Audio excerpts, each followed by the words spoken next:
On tient à vous remercier chaleureusement, Monsieur Jérôme, d'avoir accepté notre invitation à l'émission. Autant que vous êtes l'un des meilleurs analystes jusqu'à aujourd'hui, sachant très très bien, vous êtes l'un des personnes qui étaient les premiers qui ont parlé de l'analyse technique, d'accord? Oui, tout à fait. Et Ouais. monsieur, je suis très ravi de vous accueillir parmi nous à l'émission. Et aussi, je tiens chaleureusement à vous remercier d'avoir accepté cette invitation pour Oui, aider les gens, d'accord? Et aider oui. les personnes qui sont passionnées par le trading afin qu'ils puissent répondre aux questions qui sont obscures dans ce domaine. Alors, tout d'abord, commençons par votre carrière et votre parcours, Monsieur Jérôme. À vous la parole, monsieur. Eh bien, écoutez, je dois dire que j'ai débuté ma carrière très exactement en 1989. Donc, vous voyez, ça fait déjà 30 ans que je suis dans la finance de marché. Je l'ai Bien sûr. commencé donc dans une banque, enfin dans plusieurs banques en France, à Lyon, ma ville natale, puis ensuite à Paris. Alors à Paris, c'était notamment chez Paribas Asset Management, qui a été bon, par la suite racheté par BNP. Là-bas, j'ai commencé en fait à faire du trading, notamment du trading sur les options négociables, parce que j'avais en charge la couverture euh, des fonds, enfin de quelques fonds communs de placement, comme on dit là-bas, D'accord. qui notamment étaient spécialisés sur le marché américain et sur le marché japonais. Et moi, j'étais chargé de faire du trading sur ces fonds pour en optimiser un petit peu la rentabilité. Et je dois dire que c'est à ce titre-là que je me suis intéressé de près à l'analyse technique, parce que l'analyse technique me paraissait être un outil intéressant pour déterminer effectivement le timing d'intervention, savoir quand est-ce qu'il faut, avec plus de précision que l'analyse fondamentale, bien qu'attention, l'analyse fondamentale, euh, Il est très elle est important. importante, tout à fait. Tenez, on l'a encore vu aujourd'hui avec la publication du PIB américain. Hein. Oui. Le PIB américain était attendu à moins, par le consensus, moins à peu près 4%, bon, selon les instituts, et Oui. il est ressorti à moins 4,8%. Bah, derrière, les marchés, notamment les marchés actions, ont fortement monté parce qu'ils anticipent effectivement que la Fed puisse encore faire des gestes et peut-être faire baisser à nouveau les taux d'intérêt qui pourraient devenir, comme sur les marchés européens, négatifs. Bon, là, Ouais. c'était une petite parenthèse. Donc, je me suis intéressé de très près à cette analyse technique parce qu'elle me semblait être un outil complémentaire et efficace D'accord. pour déterminer les moments où on peut acheter ou vendre un actif financier. Donc D'accord. j'ai travaillé pendant à peu près 5 ans dans ces banques, toujours à peu près dans le même poste, celui donc de faire du trading sur les options négociables pour couvrir ou rentabiliser les fonds d'investissement des banques. D'accord. Puis C'est le ensuite, desk alors, de hedging. oui, C'est ça? dites-moi. C'est le desk de hedging. C'est ça? Voilà, Ouais. tout Ouais. à fait, oui, Ouais. oui. Et c'est très dur. C'est très, très dur, monsieur. C'est très Eh dur. ben, tout à fait. Et en plus, donc c'était à l'époque, bon, bah, c'était un petit peu les options négociables. En tout cas, en France, c'était un petit peu la nouveauté. Puis l'analyse technique, on n'en parlait pas trop non plus. Hein. Il Ouais. faut dire que aussi j'ai eu la chance, un gérant de portefeuille de la première banque où j'ai travaillé, qui s'appelait la banque Morin-Ponce, est venu nous faire une intervention sur l'analyse technique. Et ça a été un petit peu le déclic. Je me suis dit, oulala, mais ça m'a l'air très intéressant. Ça, rien qu'avec des graphiques, on peut Ouais. arriver à essayer de comprendre un peu la psychologie des investisseurs et savoir, ma foi, euh, ce qu'ils sont en train de penser, ce qu'ils vont faire. Voilà. Ouais. Ouais. D'accord. Alors, pour vous, l'analyse technique, c'est quelque chose de nouveau. Donc, Oui, en 1989, tout à fait. En France et même en Suisse, parce qu'après, ensuite, je suis parti en Suisse, d'accord. à Genève, où j'ai travaillé notamment pour l'International Finance and Commodities Institute. Et Mhm. là, Intéressant. ouais, et là également, je faisais, j'avais une double casquette puisque ma formation est plutôt une formation d'économiste.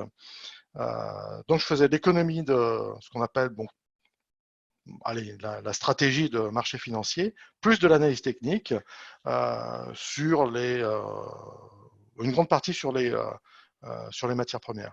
Voilà. D'accord. Mais là aussi, j'utilisais beaucoup l'analyse technique en complément, bien entendu, de l'analyse macroéconomique sur les matières premières.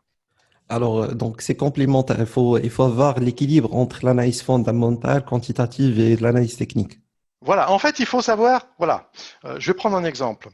Prenons le marché des actions. Le marché D'accord. des actions, il y a des fondamentaux.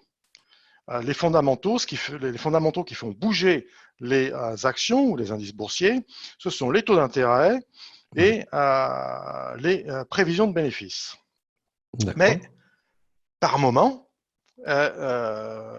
ces variables économiques ont peu d'influence sur le cours. Et le cours est au contraire déterminé par des phénomènes comportementaux de type mimétisme, etc.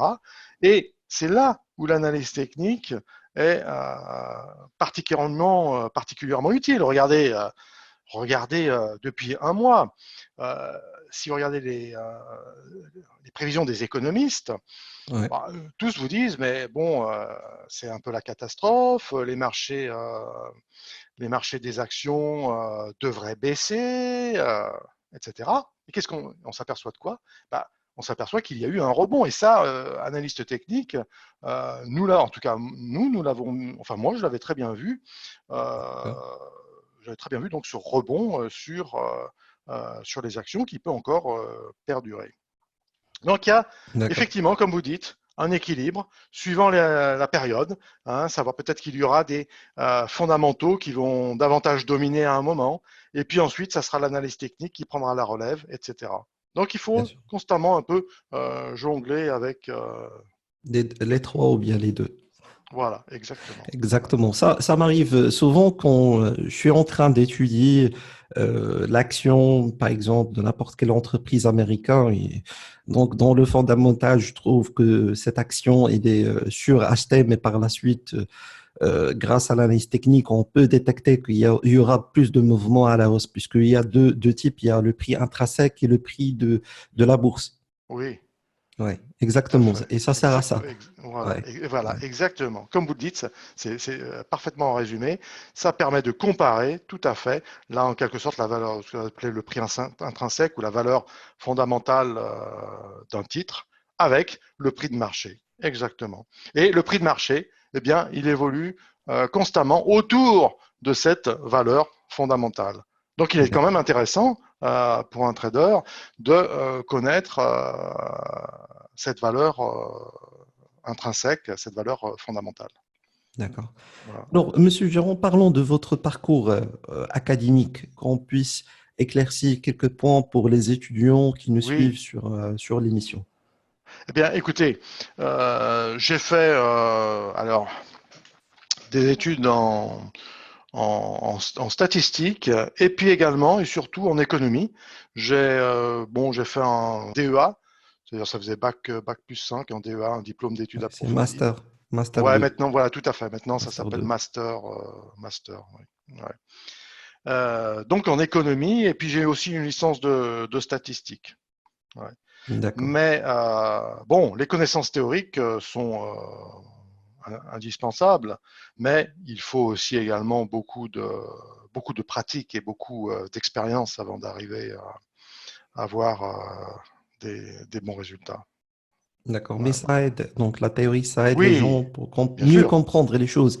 tout à Et, fait. pour les personnes qui ont raté, par exemple, leur parcours pour être des traders, ils cherchent aujourd'hui pour être des traders indépendants.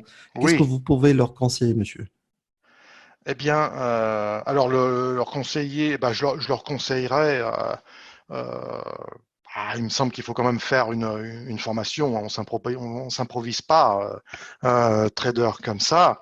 Il faut avoir un minimum de bagages, mais il n'y a pas besoin de faire des années, bien entendu, d'études. Hein. Et puis, ne pas hésiter aussi à lire des ouvrages. Mais bon, ça passe quand même par effectivement une formation. Pas forcément longue, hein, mais une formation au moins pour avoir le minimum de bagages pour pouvoir commencer à acheter des actifs financiers et à les revendre. D'accord, d'accord, monsieur. Comprendre un peu comment ils évoluent. Ouais. D'accord. Alors, d'après votre expérience, sachant très très bien que vous avez une grande expérience dans le domaine de trading et aussi vous êtes l'un des écrivains ou bien des auteurs de marché, nous avons quelques questions à vous poser, Monsieur Jérôme. Parlons Allez-y. tout d'abord de votre ouvrage. Alors, des ouvrages, j'en ai écrit plusieurs. Alors, je peux vous dire que j'en ai écrit un en 1900. J'étais étudiant. En 1987, j'ai écrit Analyse technique et gestion de portefeuille. C'était le premier ouvrage euh, en français sur D'accord. l'analyse technique. Alors, pourquoi j'ai écrit ça? Parce que ça m'avait assez passionné. Je m'étais dit que tout ce que j'avais appris, parce que oui, il faut dire que pendant que je faisais mes études, je travaillais à côté dans ce qu'on appelait à l'époque une charge d'agent de change. Hein, une charge d'agent de change, c'était comment dire, une société où une sorte de, on appellerait ça maintenant un broker, hein, où on achetait et où on vendait des actions et où on gérait aussi des portefeuilles. Donc, Donc intermédiaire j'avais boursier. voilà, tout à fait. Donc j'avais ça. Donc je suivais mes études et en même temps je travaillais. Et j'ai pu côtoyer des gestionnaires des vieux gestionnaires hein, qui m'ont parlé d'analyse technique et ça m'a donné l'idée effectivement d'écrire un ouvrage puisqu'il n'y en avait pas D'accord. en français. Hein. Oui. En 1987, il est paru en 1987 et ça s'appelait Analyse technique et gestion de portefeuille. Ouais. Et puis j'en ai écrit d'autres, mais alors le dernier, c'est Psychologie boursière et prévision de chartiste. Je l'ai écrit en 2010. Et D'accord. là, c'était un petit peu pour, après 20 ans d'expérience, j'avais envie, en quelque sorte,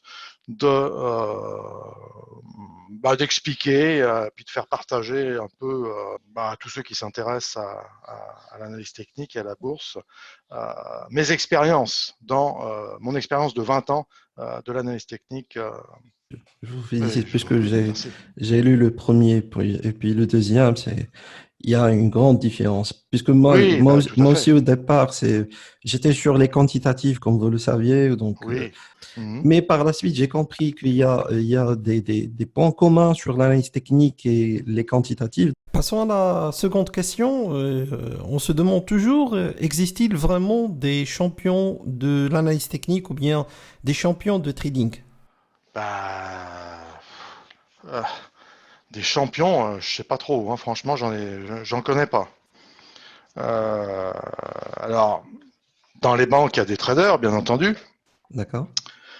Mais en général, bon, les performances ne sont pas divulguées hein, par les banques. Mais ils gagnent de l'argent, ça c'est sûr. Hein. Ils en perdent aussi à des moments. D'accord? Par contre, vous me posez une question sur des champions de trading. Alors, par exemple, j'avais assisté, il y a de ça, j'avais même participé, il y a de ça, oh, ça fait plusieurs années, D'accord? à Paris, un événement qui s'appelle le Salon de l'analyse technique et du trading. Je ne sais pas Ouais, si très vous voyez. connu. Très, très connu Ouais, à Paris. Ouais. ouais, voilà, c'est ça.